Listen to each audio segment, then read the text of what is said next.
আসসালামু আলাইকুম সুপ্রিয় শিক্ষার্থীবৃন্দ, আশা করছি তোমরা সকলে অনেক অনেক বেশি ভালো আছো এবং সুস্থ আছো।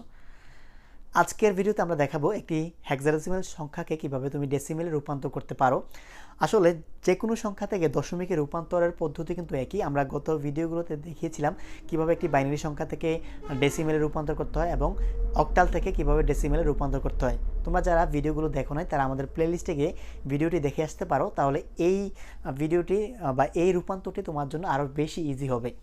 তো আমরা হেক্সাডেসিমালে রূপান্তর আগে যে হেক্সাডেসিমাল সংখ্যা আমরা কিভাবে লিখতে পারি সেটা আগে একটু জেনে নিই। তো একটা হেক্সাডেসিমাল সংখ্যা লিখতে হলে আমাদের কি কি অঙ্ক নিতে হবে, সেটা হচ্ছে 0 থেকে যে 9 পর্যন্ত 10টি অঙ্ক রয়েছে এবং এ থেকে এফ পর্যন্ত যেই 6টি অঙ্ক রয়েছে, টোটাল 16টি অঙ্ক দিয়ে আসলে হেক্সাডেসিমাল সংখ্যাটা গঠিত হয়।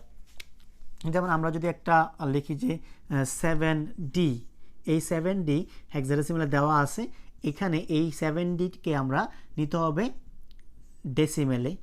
এখন 7D এটা কিন্তু আমরা বলে দিতে পারি এটা অবশ্যই একটা হেক্সাডেসিমাল সংখ্যা, কারণ এখানে ডি রয়েছে, অন্য কোনো সংখ্যায় কিন্তু ডি নাই। তো এখন পদ্ধতি কিন্তু একই, যে আমরা কি করব, যে প্রথমে কাজ হচ্ছে নিজ নিজ বেস দ্বারা গুণ করা এবং যে অঙ্কগুলো যোগ করা এবং পাওয়ার অ্যাড করা। তাহলে আমরা এই 7 ইন্টু 16, যেহেতু এটার বেস হেক্সাডেসিমালের বেস যেহেতু 16, আবার এখানে কিন্তু বেসটা দেওয়া আছে, তাহলে প্লাস ডি ইন্টু বা ডি এর মান আমরা যে সাংখ্যিক মান, এই সাংখ্যিক মানটা কিন্তু লিখতে পারি যে ডি মানে হচ্ছে 13 বা 13, তাহলে আমরা লিখতে পারি যে 13 ইন্টু 16। এখানে কিন্তু শেষ, যেহেতু দুইটা অঙ্ক আছে, 3টা 4টা 5টা থাকতে পারে, তো আমরা আসলে বড় সংখ্যা দেখাইলাম না। তো দেখো আমরা এখন কি করব, পাওয়ার অ্যাড করব 0 1। তাহলে আমরা জানি যে যে কোনো সংখ্যার উপর যদি পাওয়ার 1 থাকে তাহলে যে সংখ্যাটা আছে ওই সংখ্যাটাই, এবং যে কোনো সংখ্যার উপর যদি পাওয়ার 0 থাকে সেটা হচ্ছে 1, সেটার আনসার হবে হচ্ছে 1 বা মান হবে হচ্ছে 1। তাহলে এখানে 7 ইন্টু 16 প্লাস এখানে কিন্তু 13 ইন্টু 1 আসতেছে। তাহলে 7 ইন্টু 16 করলে কত আসে, 7 10 70, 6 7 42, তাহলে হচ্ছে 112 আসে, প্লাস 13 কে 13, তাহলে এখানে যদি যোগ করি আসে কত, যে 125। তারপর আমরা একটু শিওর হয়ে নেই যে আসলে হয়েছে কিনা আমাদের ক্যালকুলেশনটা। তোমরা অবশ্যই এই ক্যালকুলেশনগুলো ক্যালকুলেটরের মাধ্যমে করবা, তাহলে তোমাদের ভুল হওয়ার চান্সটা একটু কম থাকবে। তাহলে আমরা 7 ইন্টু 16 গুণ করি, কত আসে, হ্যাঁ 112, আর 13 1 দ্বারা গুণ করলে 13ই হয়, প্লাস আমরা 13 করে দিই, আসলে প্লাস 13। তো আমরা শিওর হওয়ার জন্য আসলে করলাম যে 125ই আসে আনসারটা। তাহলে এটা হচ্ছে 7D থেকে দশমিকের রূপান্তর, বা 7D হেক্সাডেসিমাল মান থেকে দশমিকের রূপান্তর। খুব ইজি তাই না রূপান্তরটা? তো আশা করছি তোমরা সকলে বুঝতে পারছো। এখন আমরা শিখব একটি হেক্সাডেসিমাল সংখ্যায় যখন পয়েন্ট থাকে তখন আমরা কিভাবে এটাকে দশমিকে রূপান্তর করব। যেমন আমি একটা যদি সংখ্যা লিখি 5B পয়েন্ট সি, এটা হেক্সাডেসিমালে দেওয়া আছে, এটাকে বললো যে দশমিকে রূপান্তর করো। তখন তুমি কি করবা, দেখো যে আমরা আগের মতোই 5 ইন্টু 16 নিজ নিজ বেস দ্বারা গুণ করতেছি, plus B into 16 plus C into 16। আমরা এখানে পরবর্তীতে এর সাংখ্যিক মানগুলো লিখে ফেলবো, যে 5 ইন্টু 16, এখানে পাওয়ার অ্যাড করা হয়নি, আসলে পাওয়ার এখানে একটু খেয়াল রাখতে হবে যে দশমিক সংখ্যা যেখান থেকে শুরু, আমরা পূর্ণাংশটা একভাবে করব এবং দশমিক সংখ্যাটা আরেকভাবে করব। তারপর 0 এখানে 1 দিতে হবে, আর এখানে হচ্ছে -1।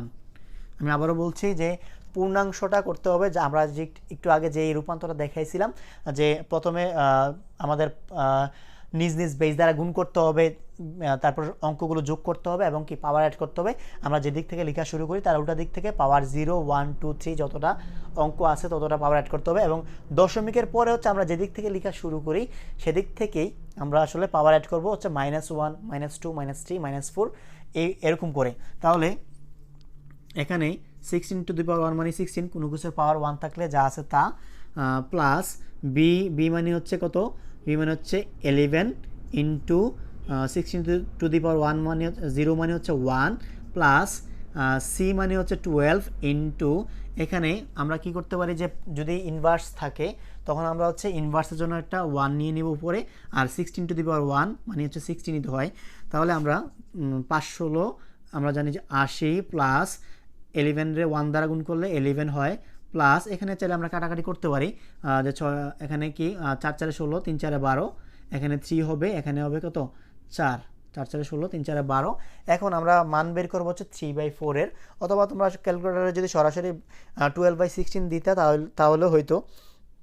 তো আমরা এখানে মানটা বের করব হচ্ছে 3/4 এর, 3/4, 3/4। তো এই মানটা আসে হচ্ছে 0.75, 0.75। তাহলে এখানে মান কত আসতেছে দেখো, যে 91.75। অনেক ইজি কিন্তু রূপান্তরটা। তো আমরা এটাকে আমরা দশমিকে রূপান্তর করে ফেললাম। তো আশা করছি তোমরা এই রূপান্তরটা বুঝতে পারছো। তারপর যদি তোমাদের বুঝতে অসুবিধা হয়, কোন জায়গায় প্রবলেম হয় তোমাদের, আমাদেরকে কমেন্ট করে জানাবে, আমরা তোমাদের প্রবলেম অনুযায়ী ভিডিও বানানোর চেষ্টা করব। তো আমাদের ভিডিওগুলো যদি ভালো লেগে থাকে তাহলে লাইক, কমেন্ট, শেয়ার, সাবস্ক্রাইব করে আমাদের পাশে থাকো। আর যদি ভালো না লেগে থাকে, কেন ভালো লাগেনি আমাদেরকে কমেন্ট করে জানাও, আমরা আমাদের ভুলগুলো সংশোধন করে পরবর্তী ভিডিওতে ফিরে আসবো। তো দেখা হচ্ছে পরবর্তী ভিডিওতে, সেই পর্যন্ত ভালো থাকবে, সুস্থ থাকবে, আল্লাহ হাফেজ।